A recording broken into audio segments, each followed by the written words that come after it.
Katie Morgan pressed her small nose against the big window of Luna's Café and watched the strange aliens walking by. Some had 4 arms, others had purple skin, and one even had eyes on long stalks that moved around like a snake. She had been living on New Terra Station for 6 months now, but she still found the aliens fascinating. The 8-year-old girl turned away from the window and looked around the nearly empty cafe. Her parents were working late again, fixing some broken machines on the other side of the station. They always seemed to be fixing something. Katie didn't mind being alone much, but sometimes she wished she had someone to talk to. Luna's Cafe was the only place on the station that felt cozy to her. It had soft lighting, comfortable chairs, and the owner, Mrs. Chun, always gave her free cookies. The cafe served both human food and alien dishes that looked weird but smelled interesting. Katie usually sat at the small table near the window, doing her homework or drawing pictures of the different aliens she saw. Today was different, though. In the corner booth, the one that was always empty, sat the strangest alien Katie had ever seen. He looked almost human, but his skin was a pretty silver-blue color that seemed to shimmer under the lights. His hair was white like snow, and his ears were a bit pointed. His hands had long, thin fingers that looked very graceful. But it was his eyes that caught Katie's attention the most. They were a deep purple color and seemed very, very sad. The alien wore simple brown clothes that looked old and worn. Katie noticed that other aliens in the cafe kept looking at him and then quickly looking away. They seemed nervous around him, which was strange because he looked perfectly nice to her. Katie had been taught by her parents to be polite to everyone, no matter how different they looked. Her mother always said that being different on the outside didn't mean someone was bad on the inside. So when Katie saw how lonely the alien looked, sitting all by himself with no food or drink, she decided to do what felt right. She picked up her juice box and her half-eaten sandwich and walked over to the corner booth. The alien looked up as she approached, and his purple eyes grew wide with surprise. "Hi," Katie said simply, climbing into the seat across from him. "You look sad. Are you okay?" The alien stared at her for a long moment, as if he couldn't believe what was happening. When he spoke, his voice was deep and smooth, but very gentle. Yes, I am fine, young one. Thank you for asking." "I'm Katie," she said, taking a bite of her sandwich. "What's your name?" Again, the alien seemed surprised by her direct question. You may call me Zeph." "That's a cool name." "I've never heard it before." Katie studied his face with the honest curiosity that only children have. "Are you from far away? Your skin is really pretty. It looks like the stars outside." Zeph blinked several times, and Katie thought she saw a small smile start to form on his lips. "Yes, I am from very far away, and thank you. Your hair is quite beautiful, too. It reminds me of the golden sunsets on my home world." Katie beamed at the compliment and touched her blonde hair self-consciously. "Really? That sounds nice. What's your planet like?" "It is." Zeph paused, seeming to choose his words carefully. "It is very different from this place. Much quieter. Sometimes too quiet. Is that why you're here? Because it's too quiet at home?" The question seemed to hit Zeph harder than Katie expected. His sad expression returned and he looked down at his hands. "Something like that, yes." Katie sensed that. Zeph didn't want to talk about his home, so she changed the subject. "Do you come here a lot?" "I've never seen you before, and I come here almost every day after school." "This is only my second visit," Zeph admitted. "I found this place by accident, but I like how peaceful it is." "It isn't nice here," Katie agreed. "Mrs. Chun makes the best cookies in the whole station. Want me to get you some? You look hungry." Before Zeph could answer, Katie had already bounced out of her seat and skipped over to the counter. Mrs. Chun, a kind older woman with gray hair, smiled when she saw Katie approaching. "The usual, sweetie?" Mrs. Chun asked. "Actually, can I have some cookies for my new friend?" Katie pointed back at Zeph. "He looks really sad, and I think cookies might help." Mrs. Chun looked over at the alien in the corner booth, and her expression changed slightly. She seemed to recognize him, but she just nodded and put several cookies in a small bag. "Of course, dear. Tell your friend they're on the house." Katie ran back to the table with the cookies and placed them in front of Zeph. "Here you go, Mrs." Chun says they're free because you're my friend. Zeph looked at the cookies, then at Katie, and something in his expression softened. He picked up one of the cookies and took a small bite. His eyes widened in surprise. These are quite good, he said. Thank you, Katie. It has been a very long time since someone has shown me such kindness. Really? That's weird. Where I come from, people are nice to each other all the time. Well, most of the time anyway. Katie settled back into her seat. Don't people give you cookies where you're from? Zeph actually smiled at that, and his whole face seemed to light up. No, they do not give me cookies where I am from. People there are usually too afraid to talk to me at all. Afraid of you? Why? You seem really nice. It is complicated, Zeph said quietly. Sometimes people are afraid of things they do not understand. Katie nodded seriously. That makes sense, I guess. When I first came here, I was scared of all the aliens because they look so different. But then I met Mr. Kelvin, who has tentacles instead of arms, and he helped me fix my broken toy spaceship. Now, I know that looking different doesn't make someone scary. You are very wise for someone so young, Zeph said, and Katie could hear real admiration in his voice. My mom says I'm smart, but my dad says I talk too much, Katie giggled. Do you think I talk too much? No, Zeph said firmly. I think you talk exactly the right amount. They sat in comfortable silence for a while, eating cookies and watching the aliens walk by outside the window. Katie pointed out different species and made up stories about where they might be going or what they might do for work. Zeph listened to every word, occasionally adding details about different alien cultures that impressed Katie with how much he seemed to know. As the station's artificial evening began to dim the lights in the corridor outside, Katie knew her parents would be looking for her soon. She gathered up her school bag and stood to leave. Will you be here tomorrow? She asked hopefully. Zeph hesitated for a moment, then nodded. Yes, I think I will be good. I'll bring my drawing pad and show you the pictures I made of all the different aliens I've seen. Maybe I can draw you too, if that's okay. I would like that very much, Zeph said softly. As Katie walked toward the cafe's exit, she turned back and waved. Bye, Zeph. Thanks for being my friend. Zeph raised his hand in farewell, and for the first time in many years he didn't feel quite so alone. He sat in the corner booth long after Katie had gone, thinking about golden hair and innocent questions, and the simple gift of cookies shared between friends. Outside the window, the stars continued their eternal dance, but for the first time in a very long time, they didn't seem cold to him. They seemed warm, like the smile of a young human girl who saw past differences to find friendship in the most unexpected places.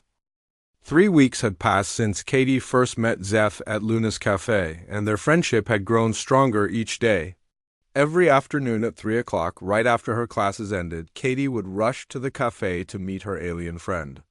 Zeph was always there, sitting in the same corner booth, waiting for her with what Katie had learned was his version of a smile. Today, Katie burst through the café door with more excitement than usual.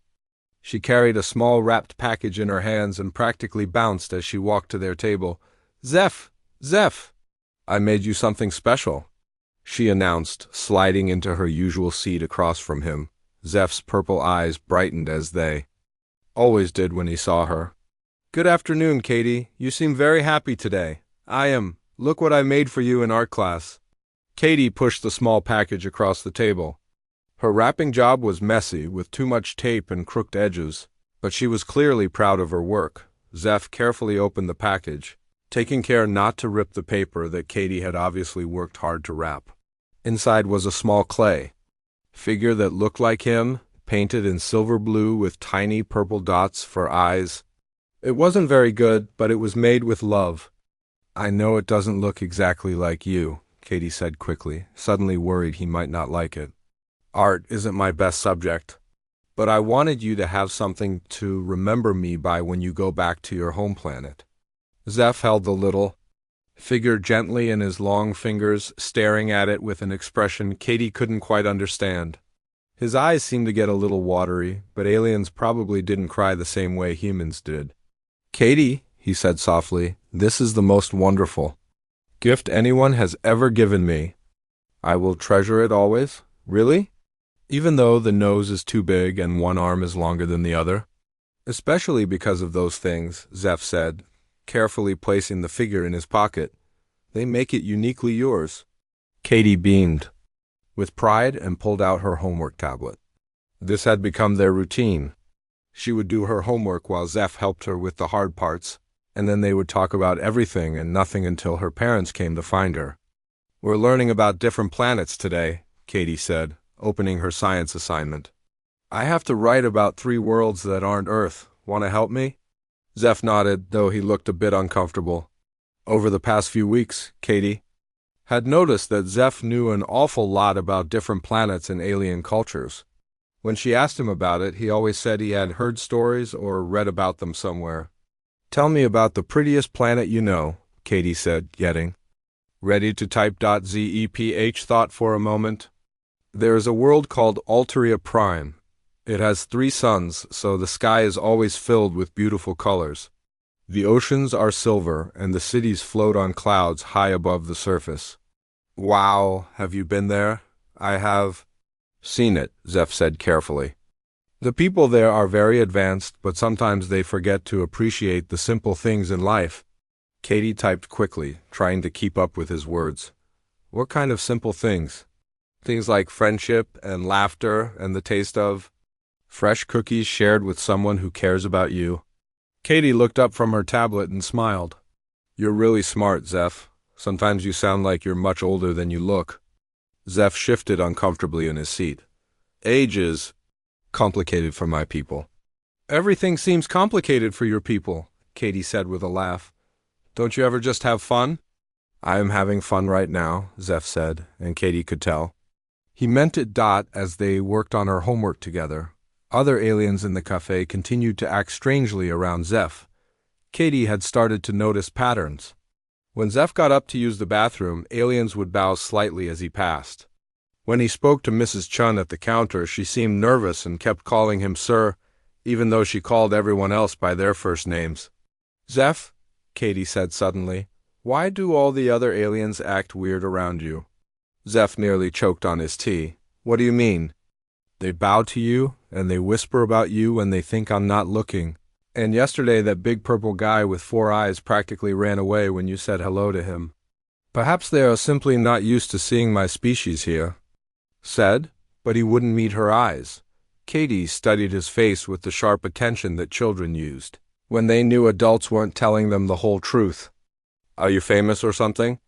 I suppose you could say that, Zeph admitted quietly, like a movie star or a singer. Oh, are you a space athlete? I bet you're really fast with those long legs. Zeph actually laughed at that, a sound Katie had rarely heard from him. No, Katie, I am not a space athlete. Then what kind of famous are you? Zeph was saved from answering by the arrival of Katie's parents.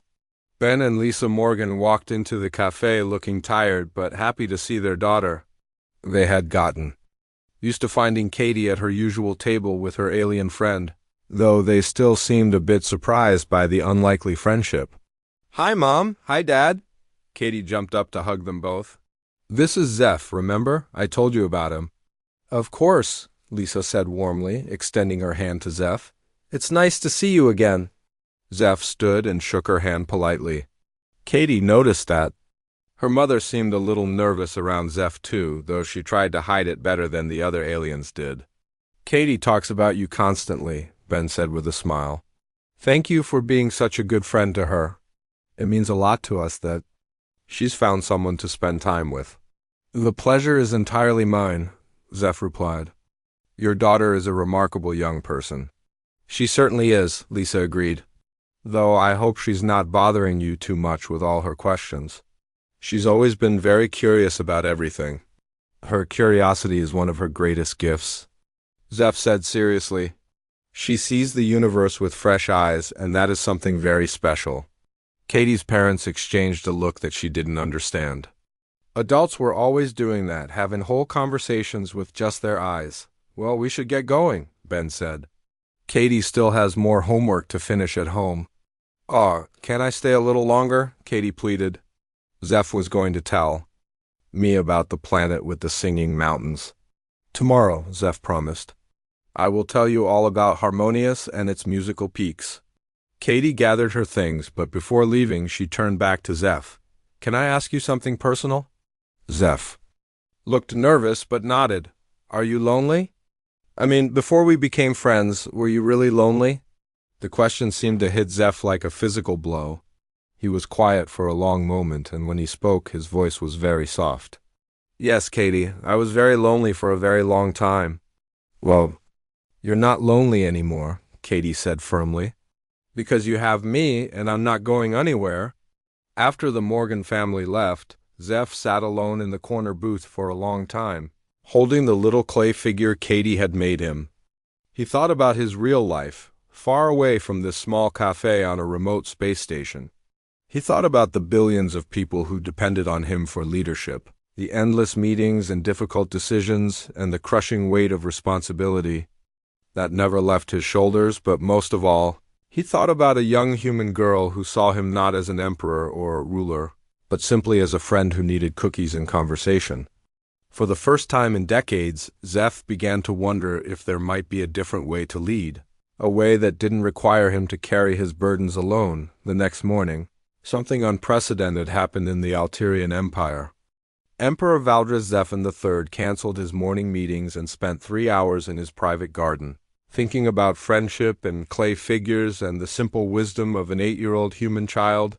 His advisors were baffled, but they didn't dare question their emperor's strange new habits. They had no way of knowing that their ruler was learning valuable lessons about leadership from someone who wasn't even tall enough to reach the top shelf in a cafe. 2 months had passed since Katie first met Zeph, and their friendship had become the most important part of both their lives.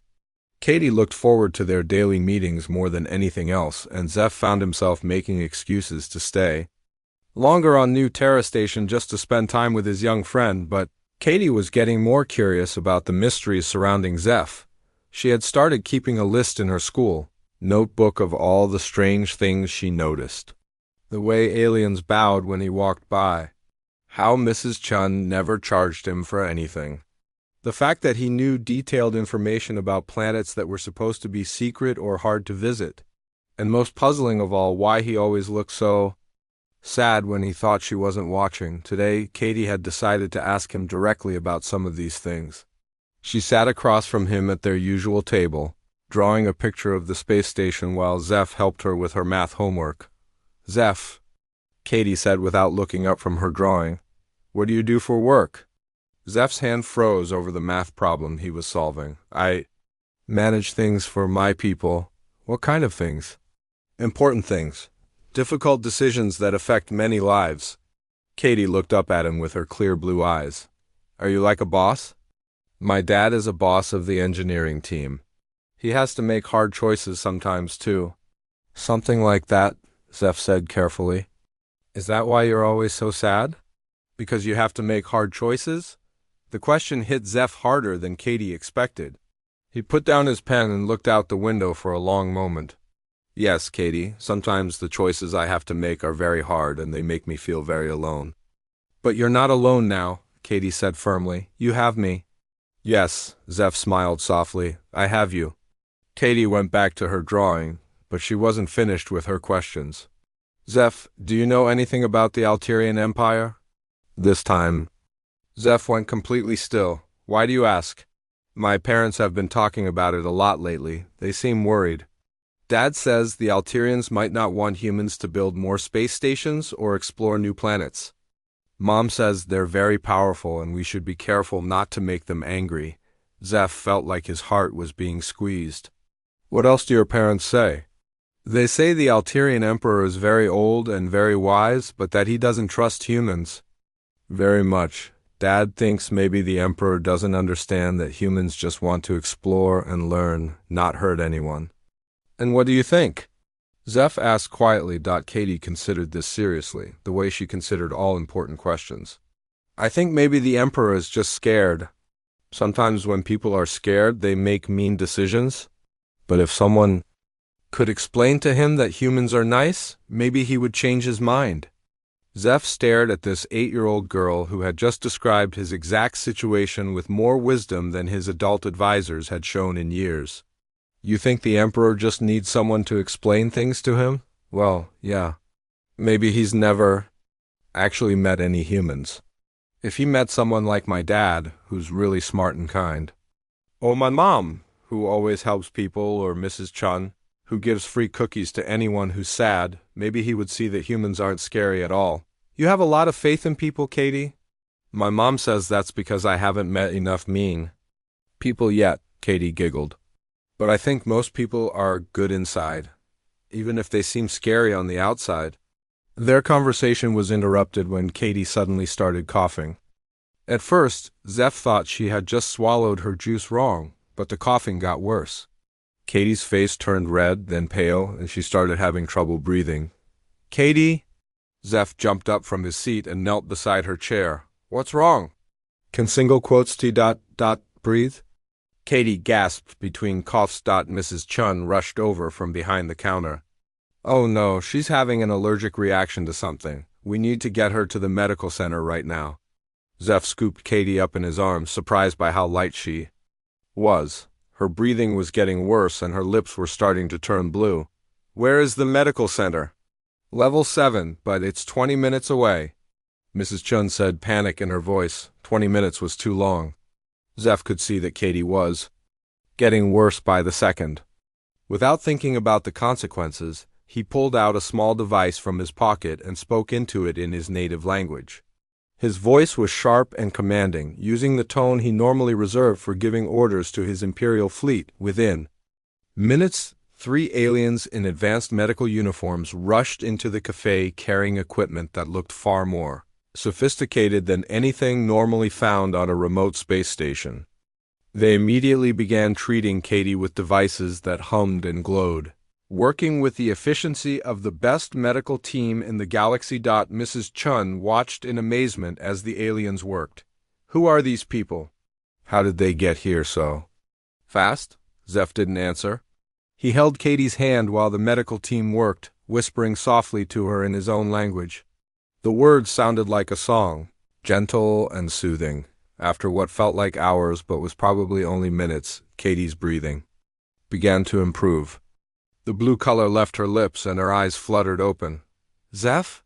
She whispered weakly. I'm here, little one. You're going to be fine.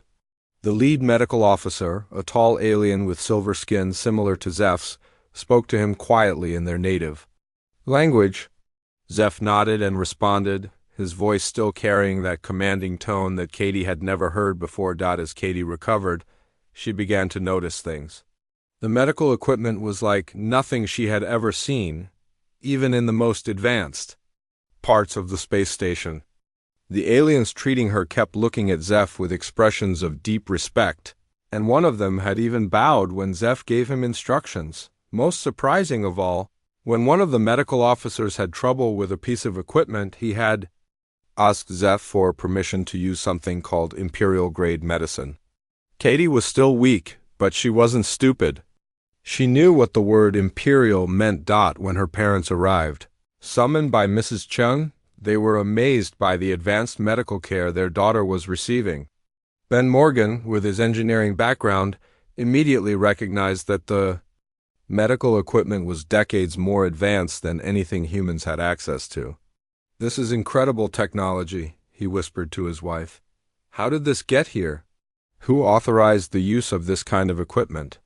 Lisa Morgan was more focused on their daughter, but she too noticed the quality of the medical care. Katie, sweetheart, how do you feel? Better, Katie said, though her voice was still weak. Zeph saved me. Both parents looked at the silver blue alien who stood quietly in the corner, no longer the simple, humble friend their daughter had described. There was something different about the way he held himself now, something that spoke of authority and power. The medical team finished their work and began packing up their equipment. The lead officer approached Zeph and spoke quietly in their language. Zeph nodded and responded. Then the medical team left as quickly as they had arrived. Katie's parents wanted to thank them, but they were gone before anyone could say anything. Zeph? Katie said softly, looking at her friend with new understanding in her young eyes. You're not just famous, are you? Zeph met her gaze, and for the first time since they had met, he couldn't hide the truth from her innocent questions. No. Katie, he said quietly, I am not just famous. Katie nodded slowly, pieces of the puzzle finally fitting together in her mind. You're him, aren't you? You're the emperor my parents are always talking about. The silence that followed was broken only by the soft hum of the cafe's air system. Zeph looked at this brave little girl who had figured out his secret, and he knew that everything was about to change. The next day, Katie felt much better, but everything had changed between her and Zeph. They sat in their usual corner booth at Luna's Café, but the comfortable silence they used to share felt heavy and awkward. Katie kept staring at Zeph with new eyes, seeing not just her friend but the most powerful being in the galaxy. You lied to me, Katie said finally, her voice small and hurt. Zeph closed his eyes and took a deep breath. Yes, I did. Why? Because I was afraid you would treat me differently if you knew who I really was. Katie thought about this for a long moment. Were you right? Am I treating you differently now? Zeph looked at her carefully. Are you? I don't. No, Katie admitted honestly. I'm trying not to, but it's hard. You're Emperor Valdres Zephin III, ruler of thousands of planets. My parents are scared of you. Everyone is scared of you. Are you scared of me? Katie studied his face, seeing the same sad purple eyes and gentle expression she had always known. No, but I'm confused. If you're the Emperor, why were you sitting alone in a cafe? Why didn't you have guards or servants or a big spaceship? Zeph sighed deeply. Because I was tired, Katie, tired of being surrounded by people who only see my title and my power. Tired of making decisions that affect billions of lives while having no one to talk to about how those decisions make me feel. I came here to be alone, to escape from being the emperor for just a little while, but then you met me. Yes, and for the first time in many years, someone talked to me like I was just a person. You shared your cookies with me because you thought I looked sad, not because you wanted something from me or because you were afraid of me. You became my friend without knowing or caring about my title. Katie felt tears starting in her eyes. I'm still your friend, Zeph. I don't care if you're an emperor or a garbage collector or a space pirate. You're still the person who helped me with my homework and listened to my stories and made me feel less lonely too. Relief washed over Zeph's face. You have no idea how much that means to me. But I have questions, Katie said, wiping her eyes. Lots of questions. I will answer them all honestly, Zeph promised. Is it true that you don't trust humans?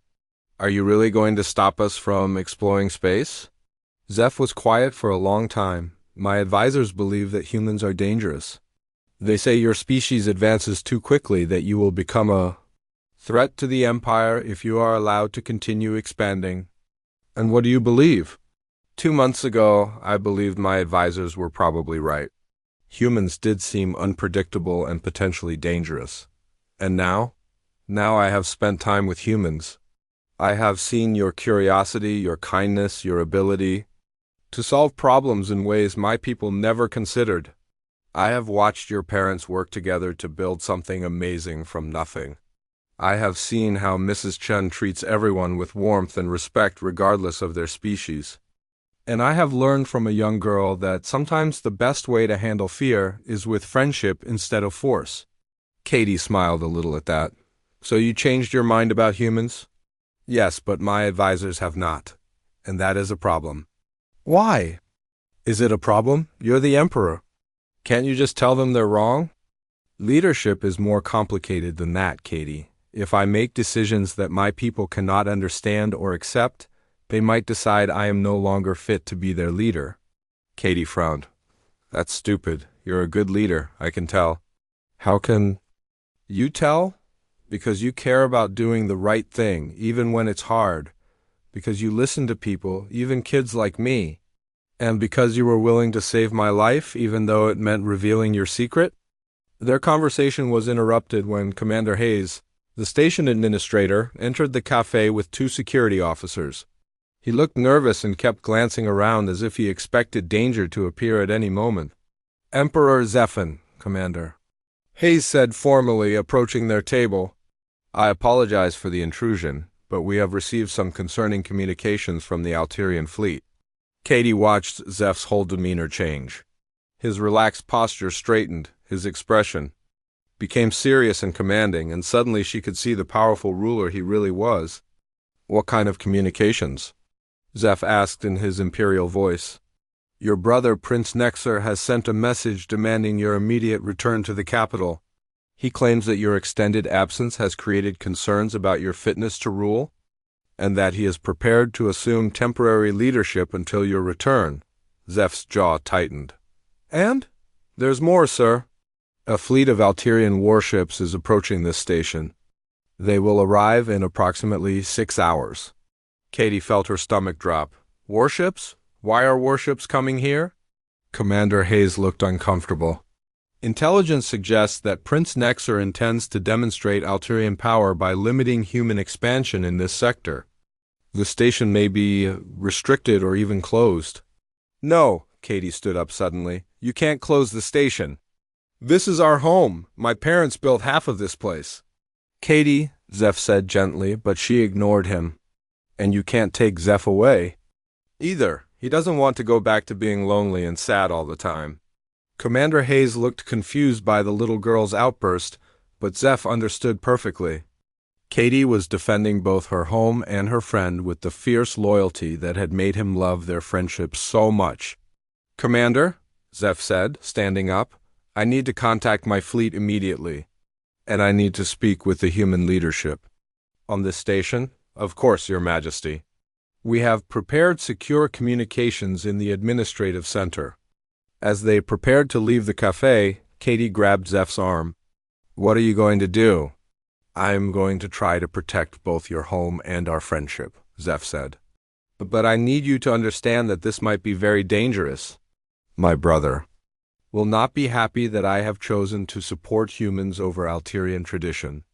I don't care if it's dangerous, Katie said firmly. You taught me that doing the right thing is more important than doing the safe thing. I never taught you that. Yes, you did. Every time you chose to be my friend instead of acting like an emperor, you were doing something right instead of something safe. Zeph knelt down so he was eye level with Katie. You continue to amaze me with your wisdom. Zeph, Katie said seriously, promise me something. What? Promise me that no matter what happens with your brother or the warships or anything else, you won't forget what you learned here. Don't forget that humans are good people, and don't forget that being lonely doesn't make you a better leader. I promise, Zeph said solemnly. And promise me that even if you have to go back to being emperor all the time, you'll still be my friend. Katie, I will be your friend until the stars burn out. As they left the café together, neither of them knew that the next few hours would test that friendship in ways they could never have imagined. But they both knew that whatever happened, they would face it together, the way true friends always do, behind them. Mrs. Chun watched through the window as the most powerful being in the galaxy walked hand in hand with an 8-year-old human girl, and she smiled at the sight. Sometimes the most important things in the universe came in the smallest packages. The main communication center of New Terra Station buzzed with nervous energy. Katie sat in a chair that was too big for her, watching her friend Zeph speak in his commanding emperor voice to people on screens who looked very serious and very scared. Her parents stood nearby with other human leaders, all of them worried about what would happen when the Alterian warships arrived. Through the big windows, Katie could see the enemy fleet approaching. The ships looked like giant metal birds with wings that glowed with threatening light. There were so many of them that they blocked out some of the stars. Your Majesty, came a voice from the main screen, Prince Nexer demands that you return to the capital immediately and that all human expansion in this sector be stopped permanently. Zeph's jaw was tight as he responded.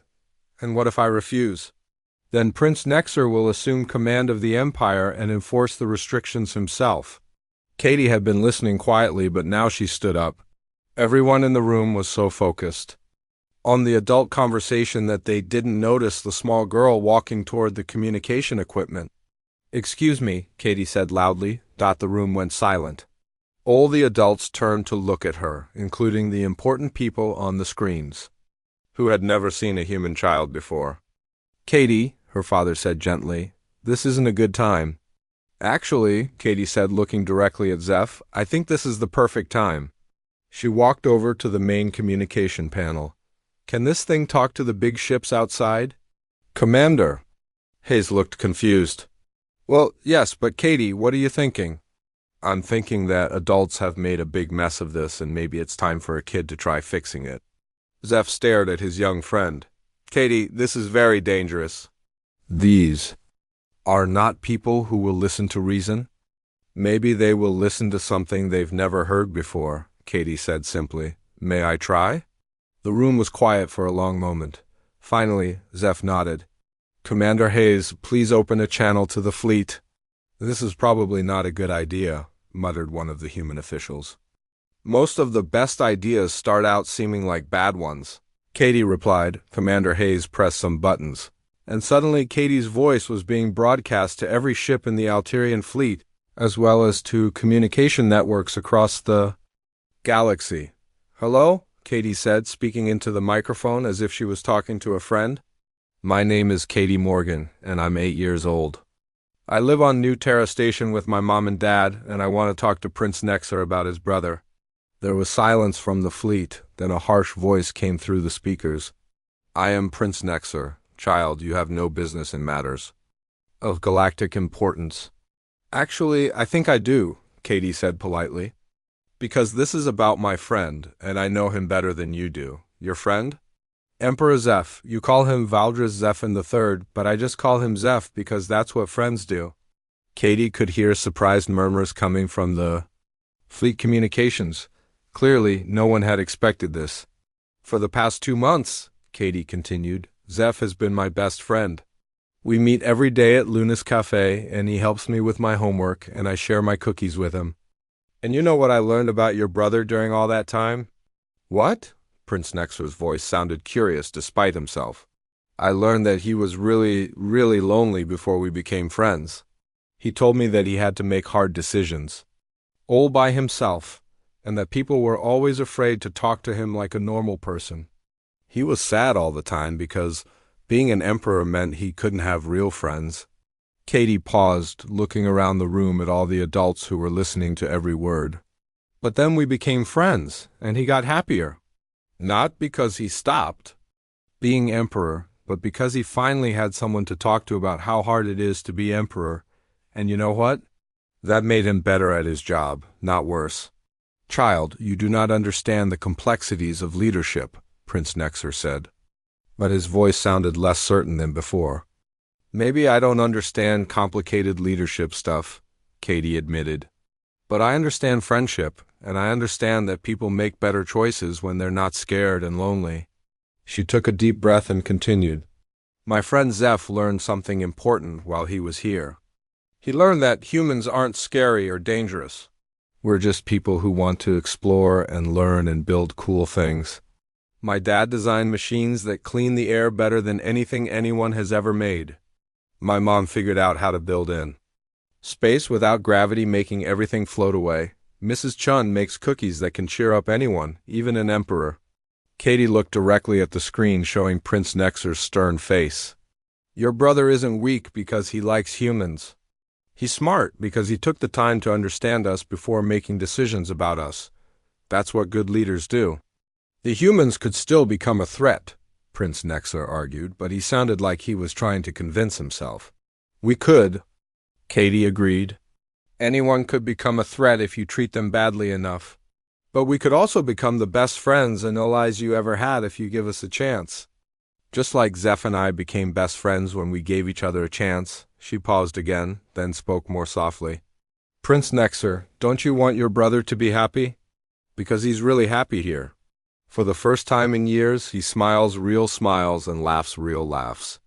He still makes all his emperor decisions, but now he has people who care about him as a person, not just as a ruler." The communication channel was quiet for a long time. Then Prince Nexer's voice came through, sounding very different than before. "Brother," he said, "is this true? Are you happy there?" Zeph stepped forward to the microphone. Yes, Nexer, for the first time since I became emperor, I have found true friendship and real joy. And it has made me a better leader, not a weaker one. And these humans? They truly pose no threat? They pose no threat to anyone who treats them with respect and kindness. But they could be the greatest allies our empire has ever known if we choose cooperation over fear. Katie stepped back to the microphone. Prince Nexer, can I ask you something? What is it, child?